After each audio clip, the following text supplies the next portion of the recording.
more. I love you. Ooh.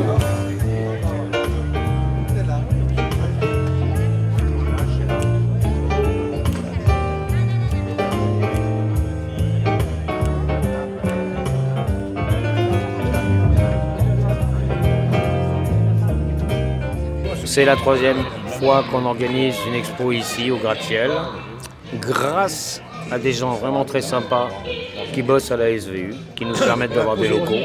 C'est quoi la SVU? Société Villeurbanaise d'Urbanisme, qui gère le site des gratte-ciels. Et en gros, le principe, c'est de se dire trouver une utilisation éphémère quand on a des locaux qui se libèrent. Donc là, on parle des locaux commerciaux. Et là, en l'occurrence, c'est une épicerie donc, qui malheureusement a déposé le bilan, donc qui est partie sans successeur.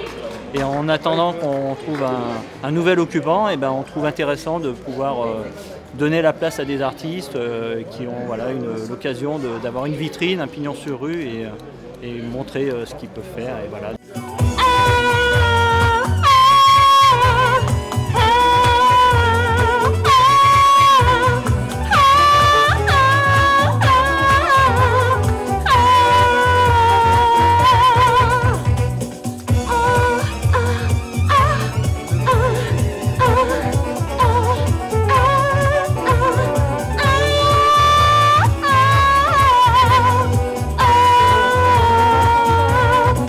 Ça permet la rencontre d'un public assez large, avec des artistes connus, des moins connus, des gens qui ont exposé, des gens qui n'ont pas exposé, qui n'ont jamais exposé.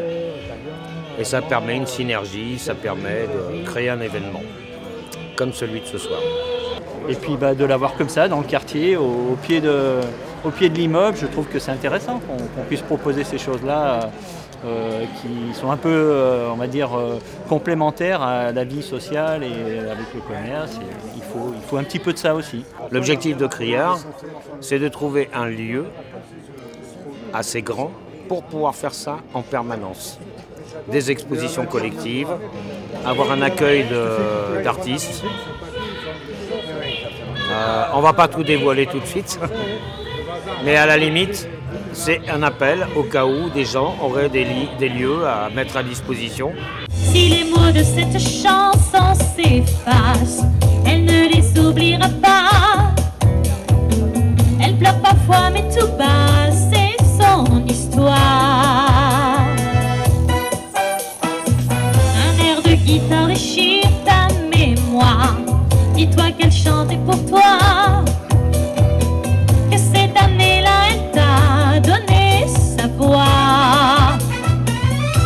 Maria Magdalena dansait dans tes bras. Mon travail en sculpture, c'est tout autour du tissu. Et donc là, le tissu, il est un petit peu chiffonné au-dessus de la tête, il est un peu décomposé autour des personnages. Là-bas, il est complètement réel. Donc c'est le corps et le tissu, la mise en situation du corps par le tissu. Et le fait qu'on soit à Lyon, il n'y est pas pour rien, peut-être, non? Je sais pas. Non, je crois pas. Je crois que Lyon, effectivement, il y avait la soirée, mais ouais, je pense pas, non. Non, parce que j'avais beaucoup d'inspiration aussi au niveau du drapé antique, qui était aussi le tissu, la présentation du corps par le tissu. D'accord. Il y a aussi, ce que je vois, un côté le nu, quand même. Le corps. Le corps. Le corps, tout simplement. Le corps, moi je crois qu'on a peu de choses dans la vie, et, on a que le corps, quoi. On n'a pas grand-chose. Et donc, en art aussi, c'est pareil. Je veux dire, la présentation de ce qu'on donne ou de ce qu'on est, ça passe à travers le corps. Et pour les artistes aussi, c'est un peu la même chose. C'est moi qui les ai faites. Voilà. Et quelles sont tes sources d'inspiration c'est le monde, c'est les choses telles qu'elles sont, c'est ce que j'appelle ma beauté de trottoir. Voilà, quand on la croise, il faut juste être suffisamment ouvert pour la croiser. C'est un citadin. Ouais, urbain, urbain. Mais il y a aussi des photos qui sont faites en espace rural. Mais il y a toujours l'humain. Il y a toujours l'humain. Souvent je dis, voilà, c'est mon récit ethnographique. C'est des traces, c'est de l'écume de nos vies, voilà, que j'essaye de trouver belle, enfin que j'essaye de trouver belle, de rendre belle. Très sincèrement, je pense qu'il y a très fortement une culture un peu punk, un peu rock, un peu libertaire, une culture sociale, fortement sociale. Peut-être que là ça se voit moins parce que bon, selon les lieux, je choisis aussi un petit peu ce que je présente. Il y a une très forte dimension sociale. Ouais. Mais je dirais pas que ça m'inspire dans le sens où je construis pas les images, je les croise. Voilà. Mais comme c'est moi qui les croise, je les croise avec ce que je suis. Et ce que je suis, c'est ça. C'est un être social. Voilà, donc mes photos, je pense qu'elles peuvent pas être autrement. Enfin, j'espère qu'elles sont pas autrement, sinon c'est embêtant. Bonjour. Et tout d'abord, quel est votre nom? Gilles Meunier, artiste peintre, depuis très longtemps. C'est-à-dire depuis que j'étais gamin, où je faisais des pastels comme ça, dans la rue. Chose qu'on pouvait faire à l'époque, et qui est devenue, on ne sait pas pourquoi, interdite d'un seul coup. C'est une passion profonde. Donc c'est une passion, une nécessité, et quelque part une obligation. Alors mes inspirations, la femme, le vent, et le soleil. D'accord. Ok. La lumière, on va dire, la lumière. On est satisfait quand c'est en exposition que c'est présenté. Et voilà. Moi, pour faire ce travail-là, c'est comme cette installation là, de la vie.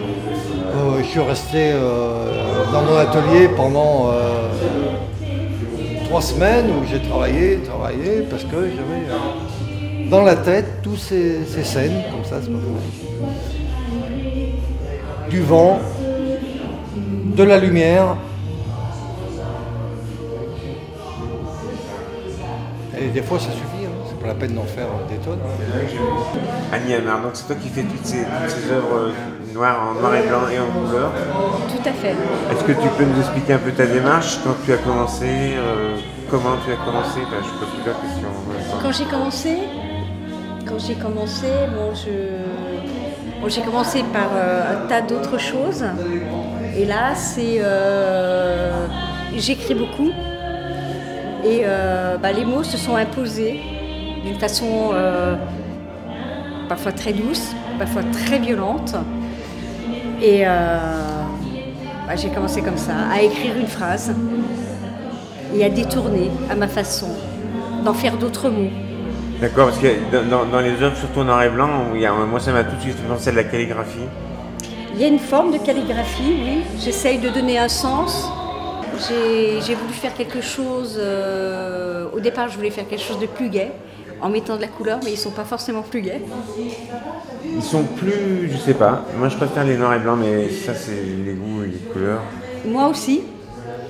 Mais c'est bien, j'imagine qu'il faut essayer plusieurs pistes quand on... Plusieurs pistes, et puis c'est un travail du fourmi en même temps, ça prend des heures, des jours.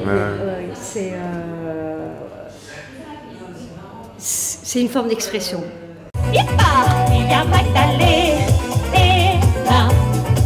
Cette année est là, Maria Magdalena, n'aimait que toi. Ouais, bravo! Bravo!